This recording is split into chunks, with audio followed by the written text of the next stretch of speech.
Welcome back, everybody, to another episode of the Thread of Exchange podcast. Today is a very special episode. As we know, everybody is preparing to spend holidays with family members as we get ready to celebrate Christmas, the New Year coming up, all the big plans you have for 2024. We just thought that it is very necessary for us to shed light on such a fragile subject. And we hope that this subject will actually help you guys out as you navigate the holidays. So I'm Brandon, and joined along with me is your co-host Xavier, and we are here today to talk about how to deal with the holidays as a transgender man, and really specifically, this a transgender person or any member in the LGBT community. So I do want to give the proper trigger warning before we dive deep into this that this episode may trigger emotions and thoughts of isolation, rejection, abandonment. So just want to put that trigger warning out there. And then also to give you guys a quick fact. A national 2016 study, 40% of transgender adults reportedly have made a suicide attempt. So if you know anyone that is suicidal or displaying actions to attempt to take their life, please have them call the National Suicide Prevention Lifeline. That number is 1-800-273-8255. So before we actually go into the episode, I do want to arm you guys with some quick hitters, some facts, some things that we found during our research that we just feel is very important to share, and which is the basis around this episode, is that a lot of Americans, LGBT Americans, they feel the most holiday loneliness out of any other population. And that fact was taken from a 2021 study. So 76% of LGBTQIA plus Americans feel the most holiday loneliness. So this is a special topic for me, and also for Xavier too, as we are not connected with our immediate family during the holiday season, and really just the extension of our family. So when you're talking about parents, you're talking about siblings, we have actually been spending the holidays apart from our family. And we want to open up and be vulnerable about that and share with you guys just how we navigate that, what the psychological impact of that is, how we found solace in trying to reestablish new traditions with our own family, with our own children, with our wife, and with our chosen family. And so we just want to share with you what that looks like in our life. And hopefully you guys will be able to just, take a couple things from this episode today that you can use to, just still celebrate yourself, still stay present in the holidays, not kind of wear any guilt or shame walking around as we continue to process through Christmas and New Year's. And, those are sensitive holidays just in general. Even if you're not in the LGBT community, there's still some estranged relationships between adult children and their parents or their extended family members. So we recognize that it kind of hits us different. And so we just want to be here to support you guys. So one of the things that I have anchored in on is that, and it's something I tell myself all the time, not just around the holiday season, but go where you are celebrated and not tolerated. And I think that's probably one of the most powerful quotes that I've ever came by. And I don't know who the author is, but go where you are celebrated and not where you are tolerated, because there's a different energy and vibe when you show up to places where you are celebrated versus when you show up to places where it's anxiety ridden. You don't know what you're going to get. You don't know how people are going to react to you. You have to go and face those people when you've, maybe have heard rumors that they've spoken bad about you and your lifestyle choices, behind your back, but you're still expected to show up, still be kind to people who are very cruel to you. That hurts, and it hits different. And so according to Time magazine, a lack of family support can have serious consequences for transgender people. It is a major source of suffering, and I myself can attest to the suffering piece, just because of how I choose to be and show up in the world, that I have been rejected. And also, too, another interesting data point that I found was that families can play an important part in helping their trans family members have a happy holiday season and a positive relationship. So I want to just take a minute to talk to any allies that may be listening right now, any parents that may be listening right now, where you're undecided if you want to fully show up and support your transgender child or nephew or even friends. Just even according to that piece of research and that data, according to GLAD, a new subscription, families can play an important part in helping their trans family members have a happy holiday season. So just keep that in mind, that there's certainly power in acceptance, and there's certainly power in support of other transgender people, and specifically your family. So, and moving along to our next data point, there is a article out that talks about going home should be a beautiful thing, and it's technically a campaign. But according to their research, an estimated 40% of LGBT people struggle to go home for the holidays as their authentic selves. And I think just really thinking about that, that breaks my heart, because why is it a struggle to simply go home on the holidays? And, you know, we've got a lot of people suffering in silence and struggling to actually be themselves and be authentic and show up, you know, during those times. So we want to give you some tools as always, because that is what we do. Our platform is focused on the psychological impact of transitioning and how we can help navigate you through that. And obviously, our perspective is from the transmasculine perspective. So we want to give you some tools on that, on what you can do to just kind of help you weather the storm. If you're deciding to go around family members, if you're not deciding, you know, how you can have those conversations, what those things can look like. And so the three points that we'll go over today is, number one, setting boundaries. Family gatherings can be stressful and they potentially create, you know, a lot of turmoil. So, you know, setting some boundaries, and then also, you know, celebrating with your chosen family. And then also, we'll talk about, if you do decide to go, what does your escape plan look like? So the minute you're triggered, the minute you're misgendered, how do you navigate those conversations? What do you say? What do you don't say? When do you leave? We'll go into a few of those things. So I hope you guys really enjoy it. Point number one, that's going to bring me to setting boundaries. I'm talking to the people who are still choosing to attend family functions with dysfunctional people. And that's just as transparent as it is. It's a dysfunctional place if you're going somewhere where you are not celebrated. It's a dysfunctional place if you know people have issues with who you are, what your sexuality is, what your gender is. It's an issue if you're going around people that don't accept it. So to me, that's my definition of dysfunction. And I do understand that it takes time to get out of those situations. So we at least want to give you some game on how to kind of get through that. So my very first recommendation would be, if you choose to attend, do not shrink. So if you are a transgender man and you are dating somebody or whatever, and if y'all at that level, bring the person who you're with. Don't act like, you know, you don't have anybody in your life. Don't act like you don't have a love life. Bring whoever you're with, bring them to the event. Dress up as you dress up. Don't put on something else, something different, something to camouflage, something to blend in, because you're going to hear sarcasm or you're going to get stares or looks.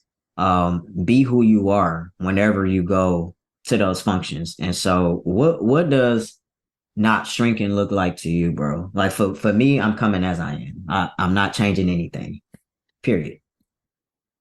I mean, it was the same thing to me, man. Like, honestly, it's like why would I go into a I've never been well, let me preface this by saying I've never been the type of person who has ever been inauthentic. I never would accept something or be in a space that wouldn't allow me to show up as me. Yeah. So that's like I said, the same definition that you have is the same definition that I have about not shrinking, showing up as exactly who you are every single day, and not pretending Yeah. to to subscribe to the same things that they do. Yeah. I think it's the pretending piece that turns into an educational piece that turns into a respect piece as well, because and not that you're there to earn their respect or to prove or whatever, but while you're there, you need to show up the best version of you, because they need to see that. They need to know that there are a lot of stereotypes out there about transgender people. There's a lot of stereotypes out there about LGBT people. We don't got our shit together. We struggling. We don't have successful careers, or we can't manage families. And that's not true. That's not true. You know, so show up as your successful self. Yep. Don't be afraid to share your accomplishments. You went to school, you got a degree, whatever that is, you own a business, whatever that may be, you got a great profession career wise, you got a family, beautiful family, and whatever you consider your accomplishments for you, share. Don't be afraid to share your accomplishments, especially if there's a topic at the table of discussion about, if somebody asks you like what you've been up to, or, those are prying questions to try to figure out like, hey, do you have your life together? When people start to ask questions like that, they're curious. So if you want to entertain that, show up all the way. Don't be afraid to share your accomplishments. And then for some of our people who are some people who may be listening that are not transgender, and maybe you have not revealed that, you're gay or you're a lesbian or what have you, don't be afraid to mention your sexual preference or orientation. Or you can also flip it. If you are asked about your lifestyle, you can openly discuss it. Or, you don't have to, but I would say discuss it. I mean, share your happiness. And then you also can just kind of tailor it if you want to tap out the conversation, say, hey, I don't my appearance, my love life is not a topic of discussion, so we're not going to do that. Or you could take it as an opportunity and just, hey, show yourself off. For me, I'm always looking for an opportunity for that, because I know what the stereotypes are out there. We need more representation of people who have actually fought hard to build a solid and successful life. So, and then you're going to have some of those uncles, bitter, burnt uncles that got issues because you pulling more girls than them. You look better than them. Your beard is better than theirs. You dress better than them. Your car is better than them. They don't have no degrees. You got two. Like, I'm talking about my bitter uncle, so we can just put that out there like that. I mean, every time bitter uncle came around, Oh, this was 5, 6, 7 years ago. Obviously, before our transition, I couldn't wait for the opportunity. I couldn't wait for the opportunity to show off, show my wife off. Oh yeah, man, yeah, I just graduated my master's. Yep, yeah, and you, just like that. Like, take it as an opportunity, man. Take it as an opportunity to highlight yourself, because you prying in my business. This not the situation for us to talk, but let's talk. So anyway, but you do have some of those bitter uncles that will try to be sarcastic about homophobic language, jokes, whatever. It is very critical to speak up. yep. It's very critical. You cannot let that go. If you're going to put yourself in that atmosphere, you cannot shrink. So if you're not strong enough to support yourself by not shrinking, then my advice would be don't go, because you're going and you're opening yourself. It's kind of like, my question to you is, if you go to the movies and you watch a movie and it just wasn't good. You didn't like it at all. The acting was poor. I mean, it was boring, it wasn't funny. It's just horrible, right? My question is, would you go back to the movies? Would you go back and pay to go and see that movie. You wouldn't even see it for free. Nope. Right. And so that's my thing. So it's like, would you go back to places where you're going to be re-injured? Mm. So whenever you go to a place and you're feeling some type of ways, attacked, diminished, belittled, not accepted, why do we keep going back to those places? So, and you'll get to that point where you're not going to go to those places anymore, as long as you're growing and developing on your journey. But it's just the same thing, So don't try to like re-injure yourself. At least that's how I look at it. Like it's a re-injury when you're constantly putting yourself in those places. So there's also, just for some other word tracks, there's a psychologist out there. Her name is Dr. Nisha Mystery.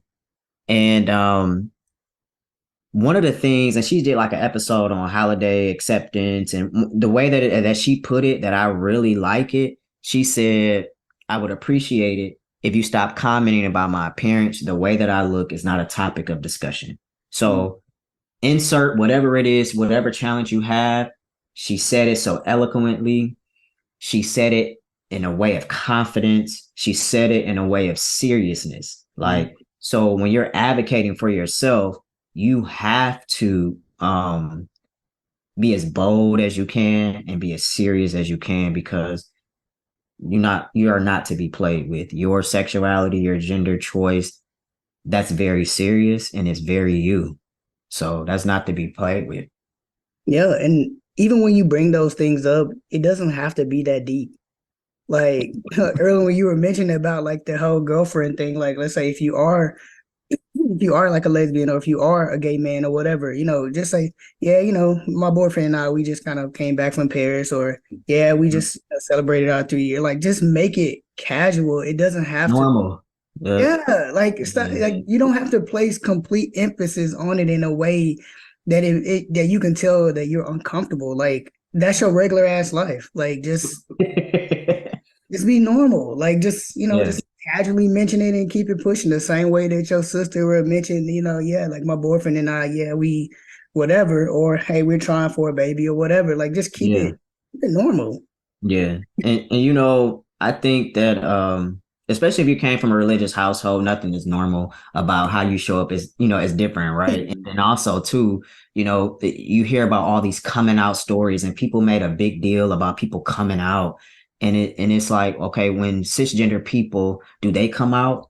No. I mean, you're right, it's not a big deal. So I'm saying this to say you don't owe nobody nothing. You ain't got to come out nothing. You just come out and say it. It's not, back in the day, you sit your parents down, mom and dad, this is who I am. It ain't, it's not it's you being you. I want you to know it is not a big deal. It's not a big deal. It's very normal if you feel like you're transgender. It's very normal if you feel like you are a lesbian or you're gay, you're a gay man, gay woman. It's very normal. It doesn't need a grand place where you gotta have this presentation and invite everybody in the family to get them to vote and get them to hear. You don't have to come out. There is no coming out. Mm. I am. I'm out.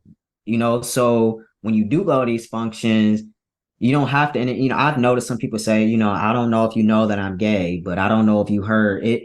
Don't do that. You are who you are. It ain't no coming out. It's a becoming. This is who you are. And so, like Xavier said, don't make it a big deal. Because it's not a big deal. It's a big deal to them. They don't matter. It's you that matters. So I just wanted to say that. Man, I'm glad you did. I'm glad you did because somebody needed to hear that.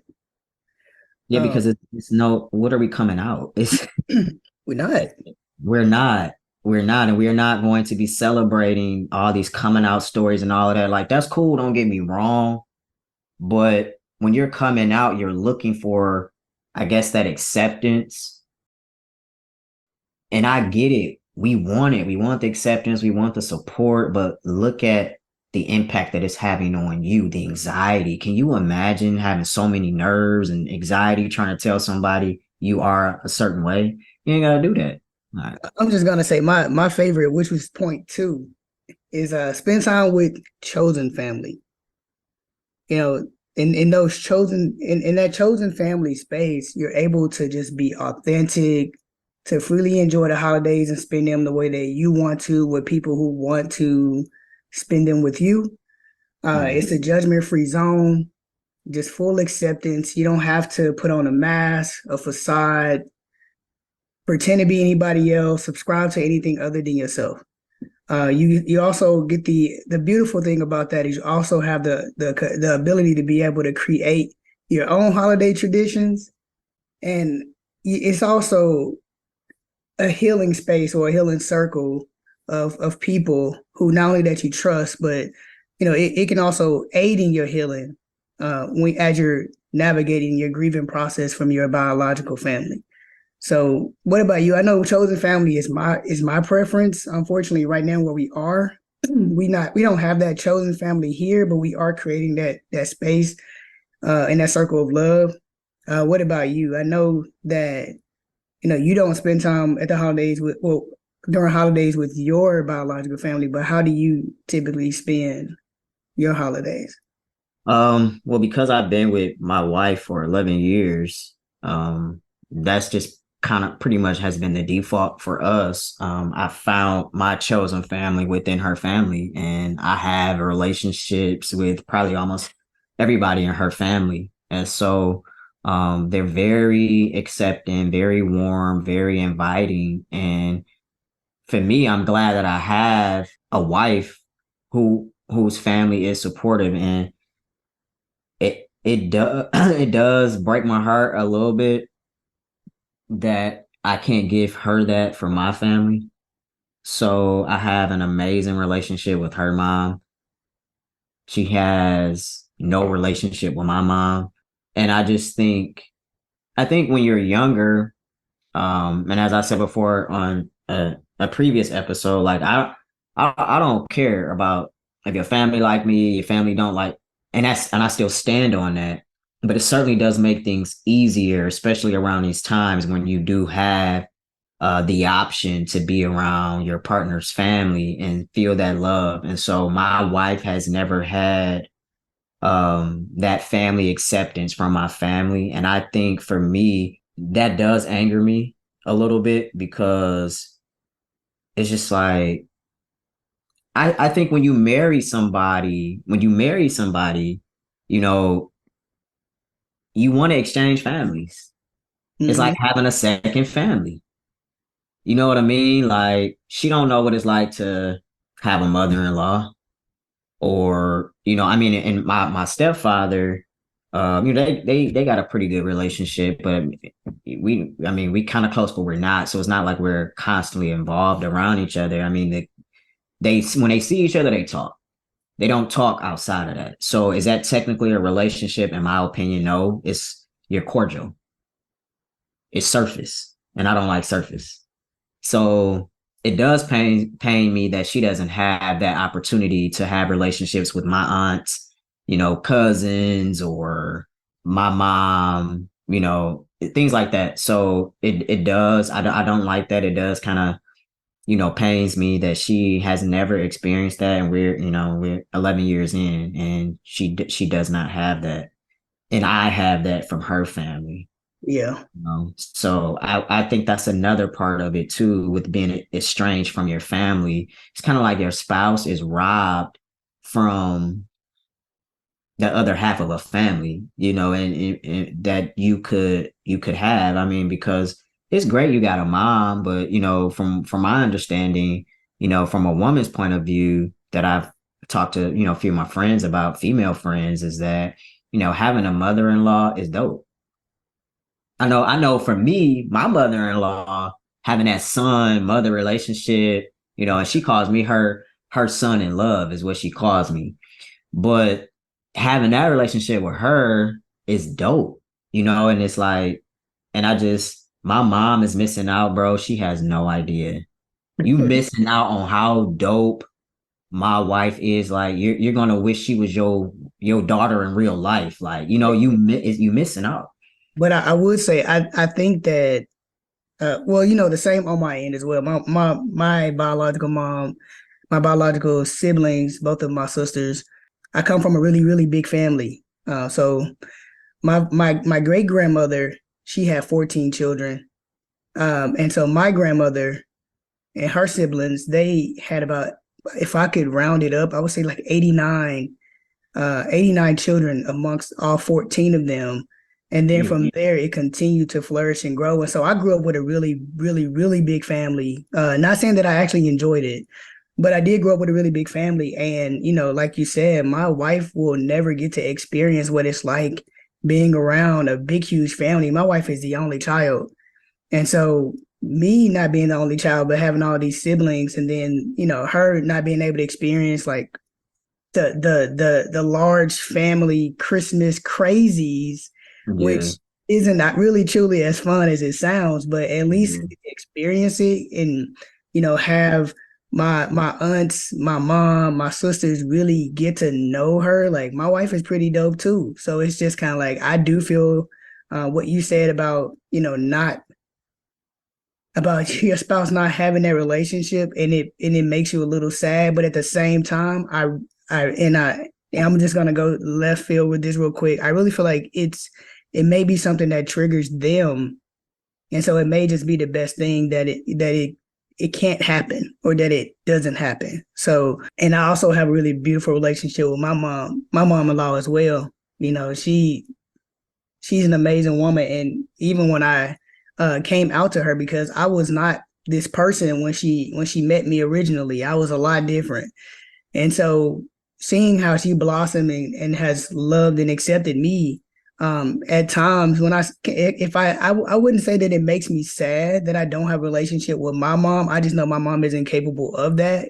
I know my Yeah. family isn't capable of that. And so I just really truly just find gratitude and the fact that there is someone out there who is related to my wife or who is in our family, that just took me in and just give me all the love they got, and in a way that never possibly would happen with my own blood relative. So I just Yeah. had to say that, man, because you know, it is a beautiful thing to be loved. And once we grieve that those people just can't love us the way we need it, like it just feels good to be able to be in a space of love and Yeah. enjoy those people who enjoy and love you too. Yeah, for sure, man. And circling back to the gratitude space, I mean, things, they could be worse. And I mean, I think about that too because, you know, imagine if my wife didn't have a dope mom. So now Mhm. you're dealing with, a very emotionally immature mother-in-law and then an unavailable biological mother. So you're not getting anything from either side of the family, and how that would show up in our marriage. You just never know. So I think for me, it's like I'm really grateful for the relationships I have, but I still battle that sadness of my wife not being able to experience that from at least one member of my family. I mean, my stepfather, he's always open arms, but she ain't got no relationship with him. It ain't, you know what I mean? It's Not the not, same. It's it's not the not same the when it's coming from a same. woman. When it's coming from a Right. woman's love, it's different. It's just It's just different, right? And so, she don't she does she probably would never be able to experience that unless our mothers radically changed, and we know we ain't holding our breaths on that. So I mean, maybe we may talk about that in our mother room episode, but I don't know, man. It's again, I like the way you spent it with the gratitude piece, because we our side conversations we talk about, coming from that place of gratitude and not lack. And it's very easy to get caught up on, what you don't have, but to bring it home with the point of, being around, spending time with your chosen family. This is why I always say go where you're celebrated and not tolerated. That chosen family, they is not meant for them to take the place any biological relationship. So, never walk into those situations putting that type of pressure. What's future new song? Pressure. oh yeah, He put pressure. he put the A at the end, man. He didn't say pressure. He said pressure. never put yeah, Pressure. put that pressure.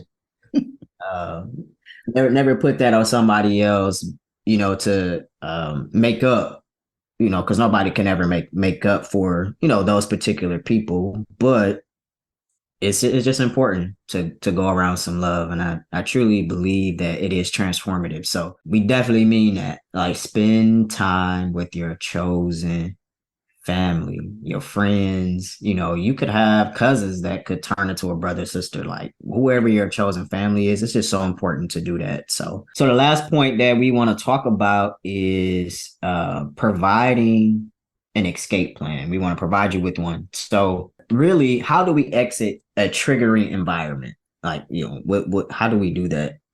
And I think the way that you can get really good at this, if you're still struggling with, going over these people houses or whatever, like, you got to get really good at shooting moves. I mean, shoot moves quick. I'm talking about getting the hell out of there. Like, yo, you gotta be good. You gotta be good at that. We don't time is a huge resource, and you don't want to waste it on those type of people.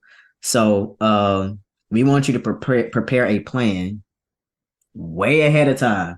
So if you know you're going to your grandmother's house on Thanksgiving Day, and you know you're gonna see bitter uncle, and you know that you're gonna see cousins looking at you crazy. Your mom not gonna have your back. She gonna be on the bandwagon with the family, asking you, when you gonna have a baby, all type of retarded stuff that they ask people. This happens. This happens. When you gonna get married, just all type of crazy disrespectful questions. Are If you a you're boy or are you?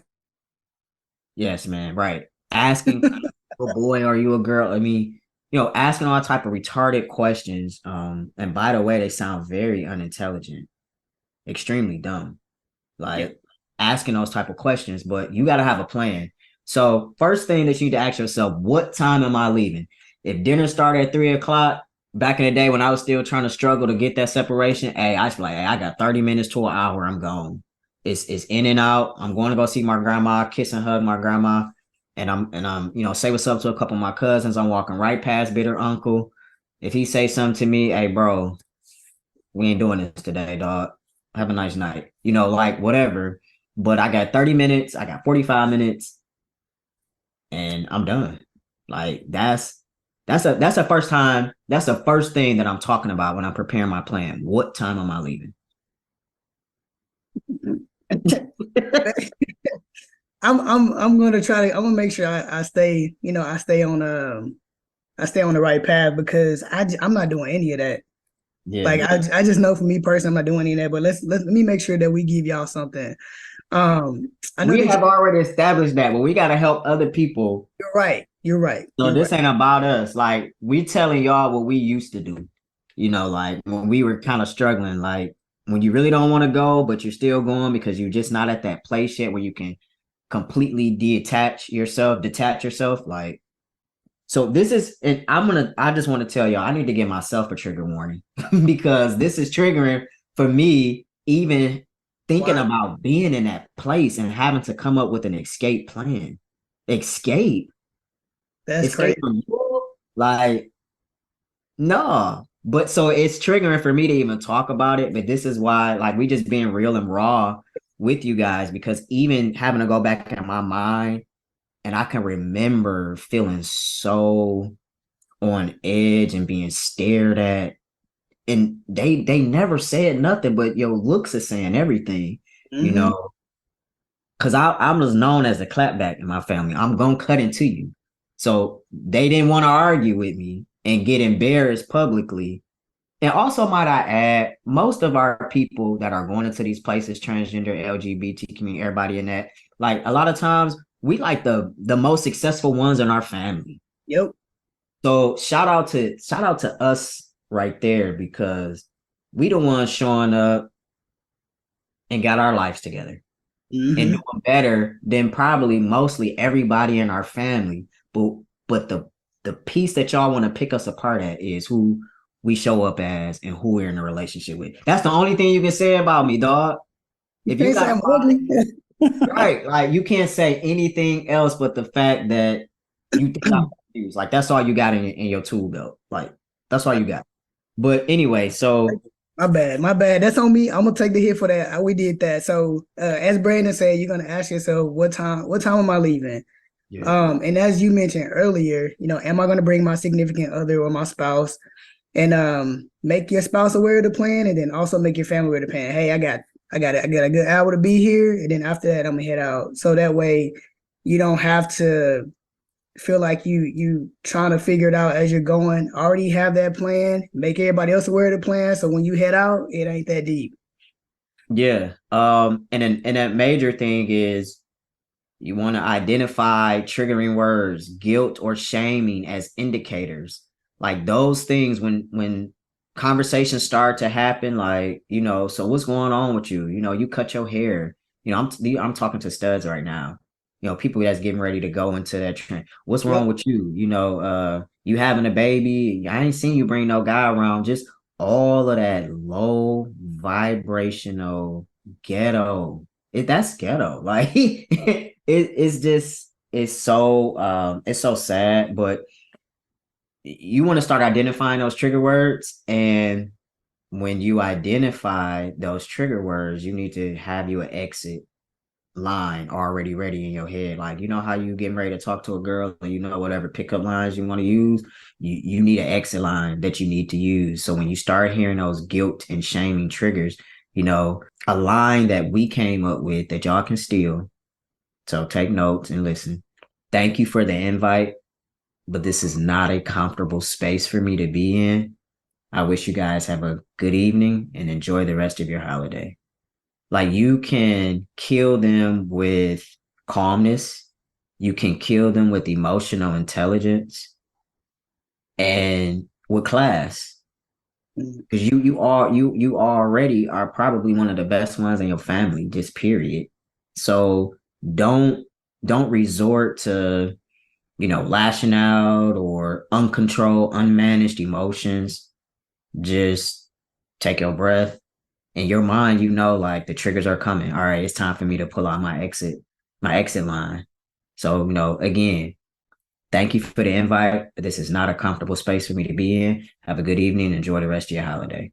You gotta hit them like them bill collectors be calling. When the bill collectors call and everybody else mad and angry, and the bill collectors they be calm for the most part until it go left, but remain poised and remain, have your confidence intact, control your volume, control your language, and you could just leave. So those are some of the things that we want to share with you on how to exit that triggering environment. And so Xavier is going to touch on like traveling during the holidays, for some of you that's coming home for Christmas or New Year's, like what you can do for that.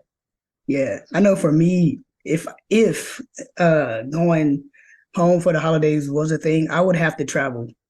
I would have to travel, either fly, drive forever. But usually when people go home for the holidays, the first thing that happens is you try to go back to your childhood home, stay in those spaces, those same spaces that triggered you. But if you're going to travel to your hometown, and you do not, and you know for a fact that you do not want to stay at any of your family members' homes, first thing to do is you want to look at alternate housing arrangements. Make sure that your family is aware, like, hey, I am coming into town. I already have a room, at this location, and I'll be there at this time. Yeah. So that way they don't feel as if you are avoiding them. They're already made aware of the plan. And so they know how you're going to be moving when you're there, so it doesn't come as a surprise or a shock to them. I know I had to do that a few times, so it worked really well for me, especially when I communicated beforehand. Also, another thing would be to make your family aware, of just any demands that you have, whether that's, hey, if when you go home, if you're going to spend time with like childhood friends or something like that, hey, I'm also going to go to XYZ's house during this holiday break too. So I'll be at, grandma's house at this time. I'm going to also just break up my time to go and meet this person here and there. So once again, we all on the same page, and nobody's surprised about how you moving and dipping in and out. But I also want to add too, like, I mean, again, me in this space, and it is triggering having to walk through this exit plan, this escape plan. But also too, especially for the ones that's got one foot in and one foot out, you can just summarize it. I do not intend to spend my entire holiday break with you or grandma or anybody else in the family. I'll be there at 4 and I ain't staying no more than an hour. And then you gonna get pushed back because you always get pushed back from family members like that. Hey, listen, let's change the subject and talk about something else because this conversation is not productive. I already told you this is what I'm doing, and that's it. Or I don't have to come. Which one? Like, so you'll start to go through those processes where you just like this is what it is. I'm not explaining nothing either, So you're gonna really be amazed at your growth as you can go through and just be more bold in doing that. You know what I mean? And then I just wanted to add that my favorite Instagram therapist, Nedra Tawab, she shared a post about holiday practices. And it was phenomenal. Like it was a while ago. We don't have it linked in this episode, but look for her. Like she's dope. She's dope around boundaries. She has a actually I'm in the process of reading one of her books, Drama Free, a guide to navigating healthy boundaries with your family members. It's a really good book. I suggest it to everybody. But yeah, I just got to shoot in there and shout out my favorite Instagram therapist because she gives some phenomenal holiday practices. I don't have a quote that I live by when it comes to the holidays, but I do have a few. I do have a few ideologies or a few things that I do say to myself. First thing I say is I remind myself not to feel obligated to go around people just because we're related by blood. I also I also remind myself not to feel bad for choosing myself and my sanity over a connection with someone who doesn't know how to show up for me and doesn't know how to love me the way I need to be loved. If being around someone or family or whomever it may be, if it sparks any type of anxiety for me, I do myself a favor and I just don't show up. I don't go. Mm-hmm. And there's always ways to find joy around anyone other than family most times for me personally. So I just surround myself with those people who spark joy in me. And just a few facts that we did find once again, 29% of transgender youth have been kicked out of their homes and they run away. So even though someone as an adult is trying to navigate those relationships, remember the space that they may possibly be coming from. Being estranged doesn't necessarily mean it was a choice. They may have been kicked out of their home. Also, according to a 2015 study, U.S. transgender survey, 1 in 10 trans and non-conforming people experience violence from a family member because of their gender identity. So just because, once again, someone does not go home, understand that they may be coming from a space of violence that they've experienced because someone doesn't know how to accept their gender identity. And lastly, in a U.S. trans survey, 18% of respondents said that they lived in families that were unsupportive of their gender identities. And lots of times it's very difficult to understand who you are, especially the type of household you may grow in. I know myself, I grew up in a very, very Christian household.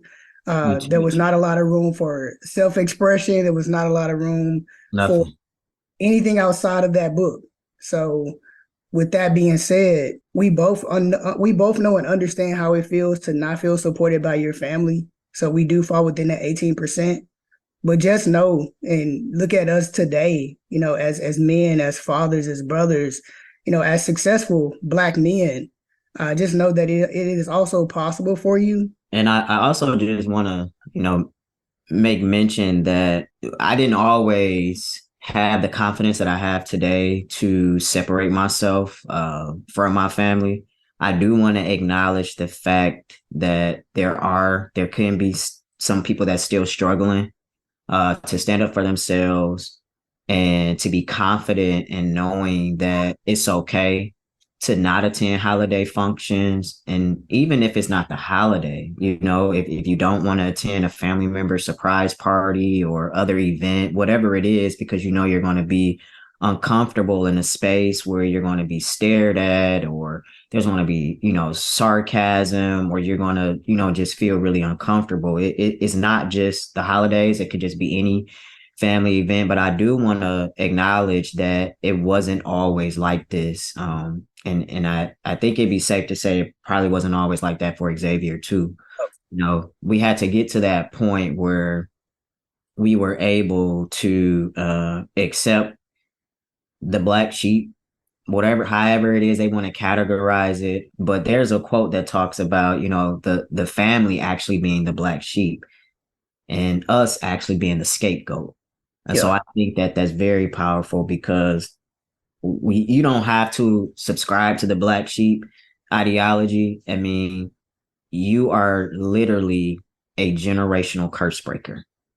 And that's what that is. So if you are, I just want to, touch point on the people that's still struggling right now. You don't have it at 100% where, when the holidays come around, you're okay within your skin, within your chosen family, and you don't show up. So I do want to acknowledge that it takes time. At least it took time for me to be okay with that. And even with me not, it's not to say that because I became estranged from my family and separated from my family, it doesn't mean that on these holidays that I don't feel some type of way, Mhm. that it may not cross my mind, that I may not say, I wish it was so simple, because to us it's simple. I'm not, how I live, what I do isn't affecting you. It isn't putting myself in harm's way. It's not putting you in harm's way. What is the issue? What is the problem?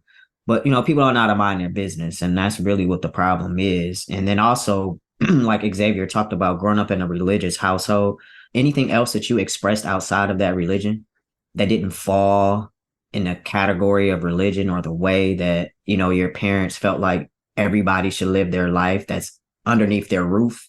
If you Mhm. didn't fit in that, you were not able to express anything. And so I definitely feel your pain with if you're living in a house where you can't express who you are, and that hurts, because if for instance, I use myself as an example. I think I probably fell in love with a girl at like 14, and she was in a church too. And I'll never forget that she sent me an email and was like, send me a Bible scripture about, repenting, and we need to repent to God, and I can't do this with you no more. We going to hell, and all of that. And when I tell you broke my heart, like broke my heart, and guess what? I'm Then 14 years old with a broken heart, not knowing how to identify these emotions, not knowing what they mean, and I don't have a soul to tell. I can't imagine my son coming home and saying somebody broke his heart, or he's afraid to tell me somebody broke his heart because he's embarrassed or ashamed that he can't live that way, or whatever it is. And so my son at 14 years old, who is not emotionally developed, who is still emotionally immature, don't have life or love experiences. I do, but I Mhm. can't help my kid through a heartbreak. And I share that story because that heartbreak took place around a holiday. Mhm. So for me, and it was Christmas actually. So for me, I grew up associating heartbreak with holiday, and obviously I wasn't able to really freely talk about it. You know, nobody was there to be like, it's okay, there's other girls out there, like whatever, any little advice. I couldn't get anything because the religious aspect that Xavier was talking about earlier on how it's shunned. You can't, you can't talk about it. So just know that it is a process to be able to, be confident and show up at those events. And it may not just happen just like that, you know what I mean? But it does take practice. It does take practice with choosing yourself every day, choosing your sanity, and using the ways in which, Xavier talked about. And I just really want to shed light on one of the points, brother, is about just because we're blood related, it does not guarantee you access. And I think for whatever reason, the older generations, they just feel like blood is everything. And I personally feel like it should be everything, right? But you're not acting accordingly. So it's not everything. You have to decide what's everything for you. And for me, blood is not everything. Like, I'm gonna pick my brother before I'm gonna pick my own mother. And that, for me, that's my chosen family, because that is who has showed up for me. So you don't have to subscribe to that. You obviously figure it out, for what it is for you, and be okay with just being bold and walking into that. And if you don't get it right this year, if you still find yourself struggling, I just want you to know that that's okay. It takes time, because it is a connection to your birth mom or birth father or siblings. And it does take time to unravel, especially if you were conditioned in that way. I got one more thing I do want to Go say. ahead. Yeah, definitely. And I just want to touch point because you did mention this, like, about blood not being the only thing. Just understand, and it does take time, as Brandon said, but give yourself an opportunity to truly grieve the relationship, because that's the only way you're going to be able to heal those parts of you who that's sad about not being loved or not being seen, and give yourself that grace as you navigate through that grief. Because once you actually grieve those relationships and you actually grieve the feelings, the emotions, that person, if you mentally in your mind, you have to separate yourself completely from this person, and grieve them as if they're no longer here, in order for you to truly be able to be in a space of healing. So I just want to make sure that you understand that when you do navigate this grieving process, that it's not going to be easy. It's not Yeah. going to be fun. You're going to have family members saying, oh, well, this is your mom, or, oh, well, this is your dad, or, oh, this is this person. But remember, you only get one you. And Yeah. if you're not okay, then nobody should be okay. So I just wanted to make sure that I did say that, because it is not going to be an easy process. You're going to deal with flack from those outside of that relationship. You may have a parent who uses triangulation, which is uses your siblings to make you feel bad about choosing you and choosing yourself. Those toxic family ideologies about someone else outside of you being more important than you and how you feel. So I just wanted to make sure I did put that out there, because I know for me, that's something that I did struggle with for a long time. Honestly, it took me about 3 to 4 years to actually grieve my parental relationship with my biological mom, and be okay with truly walking away from that. And luckily, I was in a space where I had a wife at the time. Yeah, we were married. Now, I had somebody in my life who was able to help me navigate through those, help be there with me as I navigated through those emotions. So Definitely. I think another thing too is that really helped me was always asking myself the question when I'm faced with terminating relationships because I don't feel 100% accepted.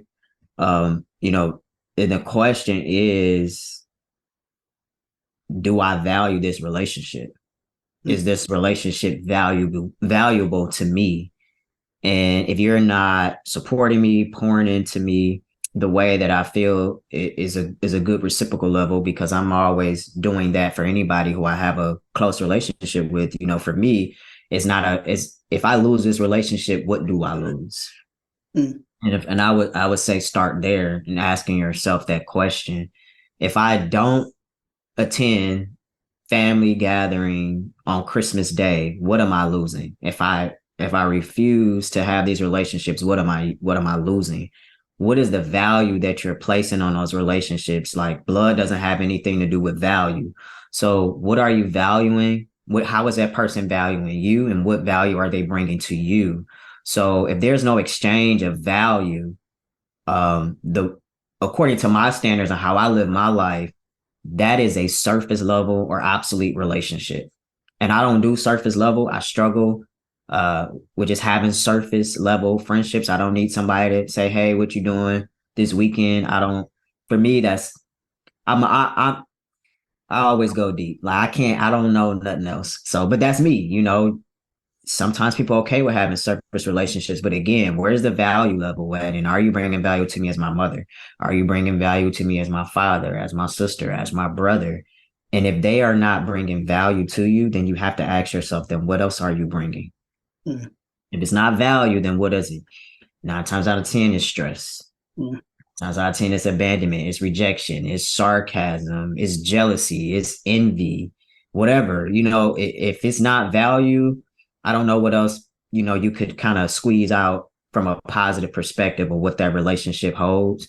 And so, you know, that's a question that I would challenge everybody to ask when you're contemplating, you know, just kind of terminating those relationships and then obviously starting your grieving process and accepting the fact that you can't change that. So yeah. it is forever ongoing. And you will get to that point where you can, you know, terminate those relationships, but it's not gonna go away 100%. I think sometimes you still may get some thoughts here and there. Like, and you gotta be okay with that. And that's okay. You're human. When you heal from trauma, the way that you know you're over is that you're not triggered Mm, by, you know, maybe things you may hear the family could be addressing about you or saying about you. Once you begin to get those triggers in order and you're not set off by those things, then you can kind of evaluate where you are with your healing process. But you know, it's hard, but you know, we just want to encourage you guys to keep at it. yeah. And then also, what about like gifts and things like that? I know for me, I'm not big with gifts. I don't personally like gifts. Gifts is a very, very triggering thing for me. Growing up, not getting the gifts I wanted, getting the Yeah, gifts that people were comfortable giving me. yeah, So, if you are in a space where your family does like to exchange presents during the holidays, I would say once again, all this right here happens beforehand. Is you say, hey, look, I'm not buying 13 different gifts. I told you I got a big family. You know, my mom is one of four, all girls, and they got a lot of kids. My mom had three. My other auntie has five. The other one has three. And then the last one has two. So that's too many people. That's yeah. just cousins. I'm not buying all them gifts. So what you No. can do, which is something that I used to do, is I say, look, instead of buying gifts for all y'all, we pulling names this year Yeah, because yeah. it's too much. That's too much money. That's too much thinking about. I don't even know you for real. Right. So Yeah. let's Yeah. do let's do the three. Put your Yeah. three gifts on this paper. Yeah. We pull names, and then from there we're gonna do it like that. Well, I'm not buying gifts, period. So I'm not pulling names. I don't do none of that. I just, This for them though. This for them. The right. people. Yeah. So, and, but also too, you ain't got to buy gifts. You can be like me. Come on over to this side. We ain't buying no gifts. Like, you know, buy gifts or pull names is better than just trying to, you know, like you said, do everything. Yeah. But I one of the points you just pointed on, bro, was you didn't get what you wanted Mm, for like the holidays, and I think that that's sad because I share the same sentiment. And you know, if there's any like parents watching out there, listening in to us, you know, if you're still, you know, you're trying to accept your transgender daughter, son, Christmas, birthdays are so paramount and so important for us because we use it as a checklist in our mental checklist for us to determine, are you paying attention to me and do you really accept me? mm, Because getting a gift that we don't identify with is disrespectful. It's insulting, it's offensive, it's triggering. It's a dark place to send us to mentally because you are blatantly ignoring what we're screaming and advocating for every single day about our gender identity. So why would you go and get something that's opposite of who your son or daughter is showing up as? And that is even as an adult. So if you are, I'm sorry. bro, it we not doing that. Please don't do Don't that. do it. I'm Please telling you, don't I'm do gonna make that. you feel bad. Do not Yeah. give me that. I'm like, hey, I appreciate the thought, but let Yeah. me Like that's literally what I say. And I have Yeah, said it before. And it's like, yeah, oh, you're so ungrateful. No, I'm grateful that you bought it, but let me get the receipt so I can go get something I actually want. So yeah, I told my family, I was like, look, don't buy me another present. Give me cash. Give me yeah, $25 and keep it pushing. Like whatever you're gonna spend on that present, put that yep. in an envelope, put that inside of a nice card, and I want it to fall out like it's my birthday. Like do that for me instead of that. So that could also be another thing that you all can use too. When it comes to gifts, is just say, hey, um, for my three things on my Christmas list, just give me cash. Give me cash. Give me gift cards. I don't want nothing from you. I don't want nothing from you. I don't want it. Or that. I Click don't want subscribe. no cash. Yeah, so we want to just wrap up the episode with some holiday practices. We are tremendous advocates for self-care. Self-care, self-care, self-care. Um, and number one, love yourself in your own love language. You got to know what it is first. Know what You it gotta is know what it first. is. Um, and a way for them to know and learn their love language. Let me find. Let you know. Let's drop the link. We'll drop the link here in this video for love languages, so that way you can take a love language quiz, and you can know what your love languages are. And then I know this right here is not something that we discussed, but I would say another practice, another practice that you can also do is you can also give.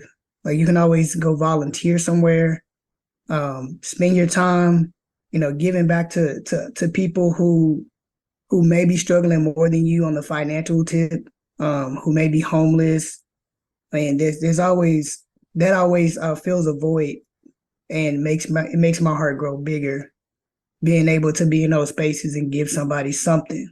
So that's also another holiday practice that you can also use in exercise as well. Yeah, that's I like that idea.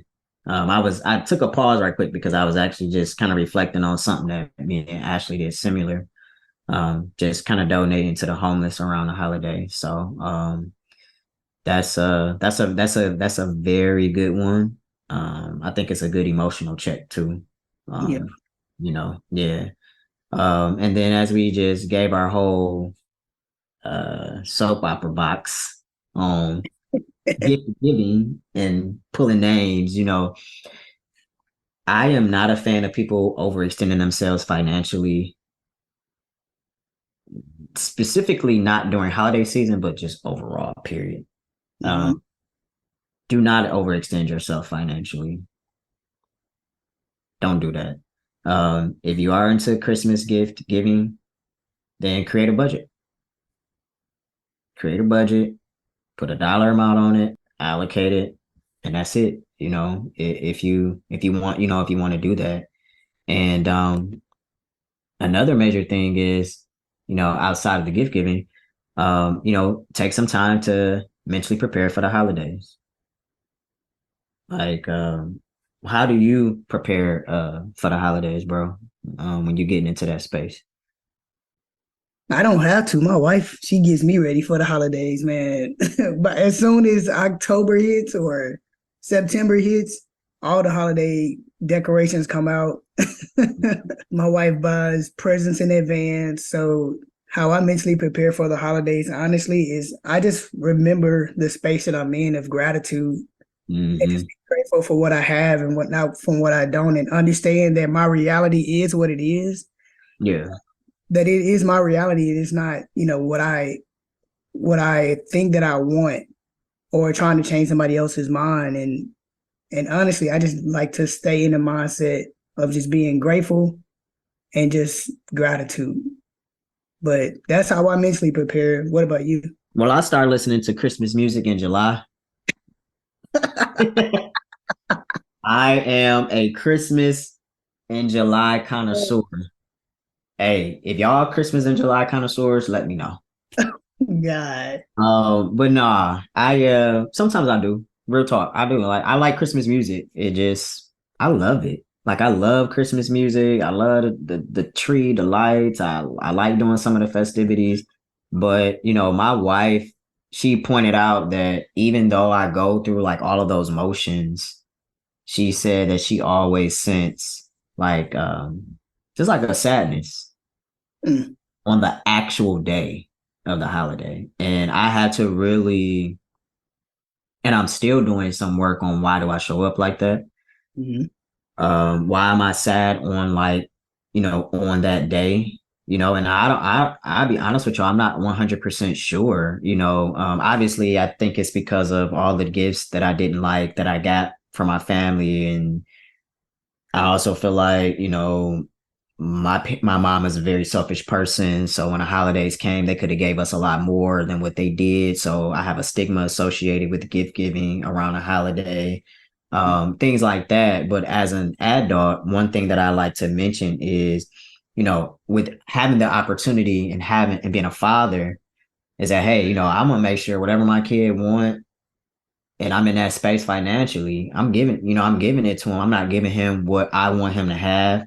So I'm super excited to be able to deliver that to him, to give my kid what I didn't get. But I do want to make a very special note about that.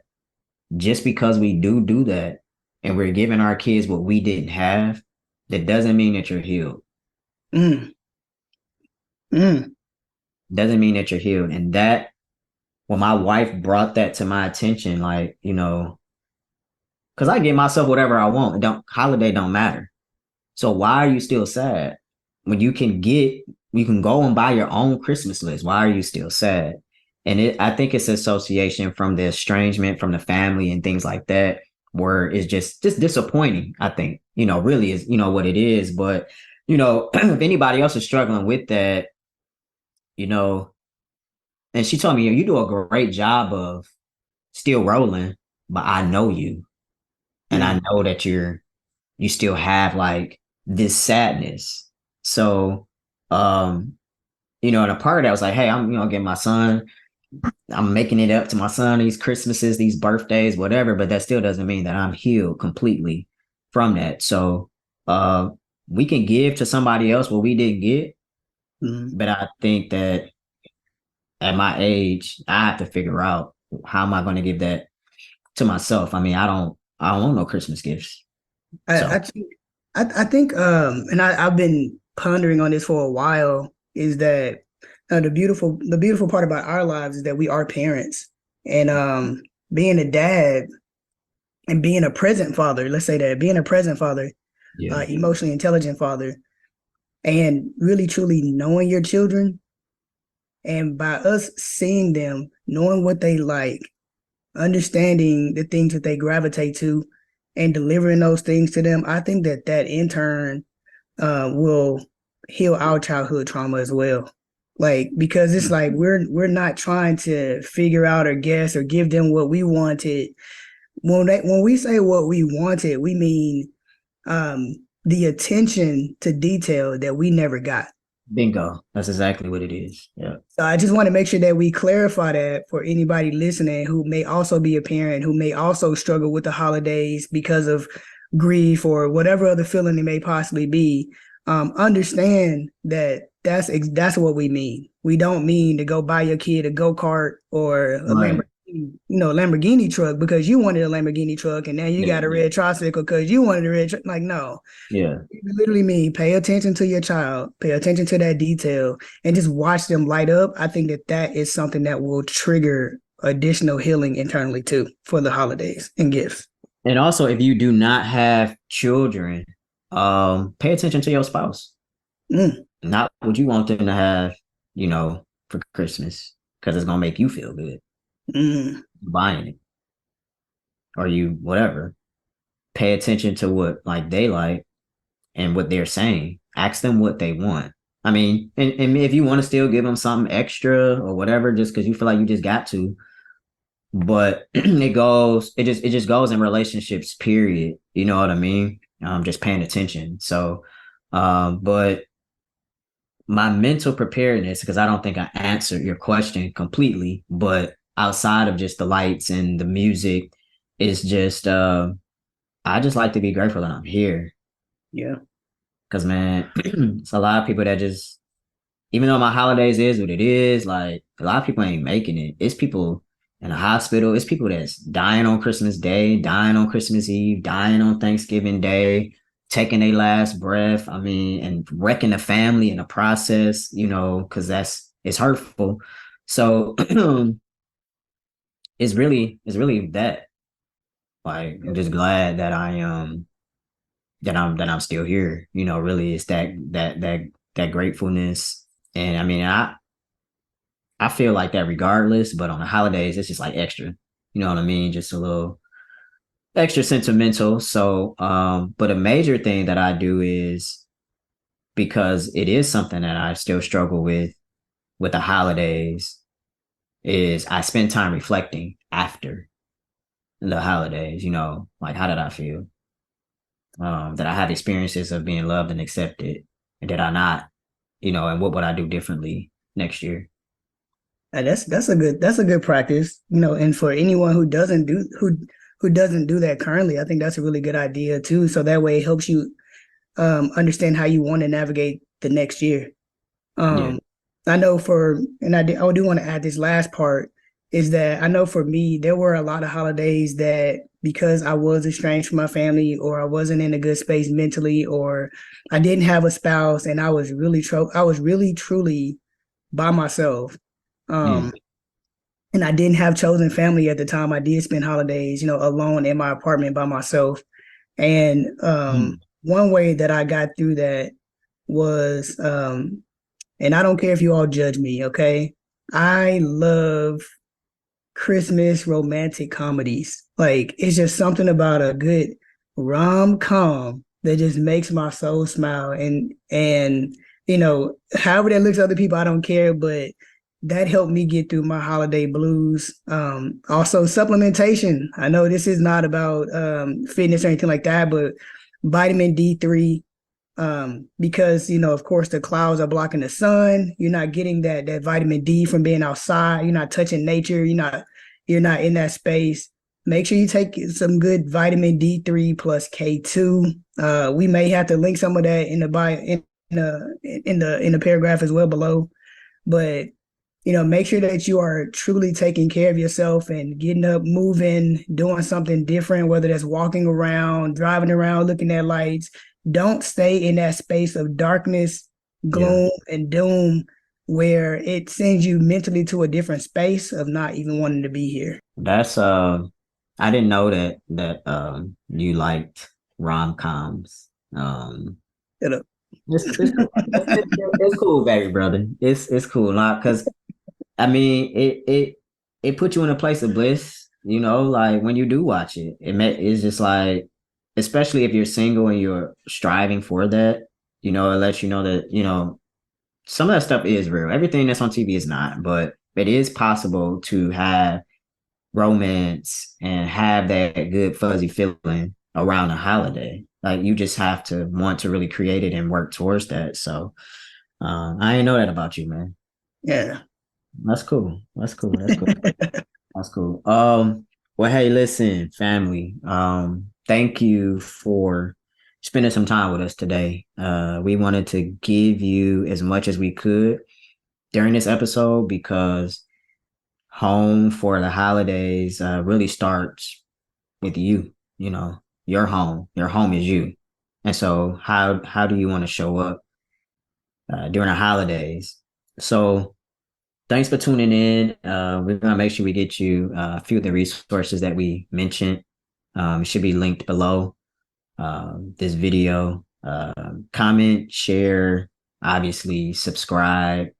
Send this to somebody who you think would really help them, who you know is struggling or struggles around the holidays, to to uplift them and to inspire them and to encourage them, that they're not alone in their thought processes and their thinking and their feelings about home for the holidays. So we hope you enjoyed it. Please follow us on Instagram at the Thread of Exchange, TikTok at the Thread of Exchange. Send us a DM. We open every single one. So if you got a question or anything like that as a follow up to this, please let us know. Don't be afraid to reach out, and we'll catch you on the next episode. Happy holidays, everybody. Holidays.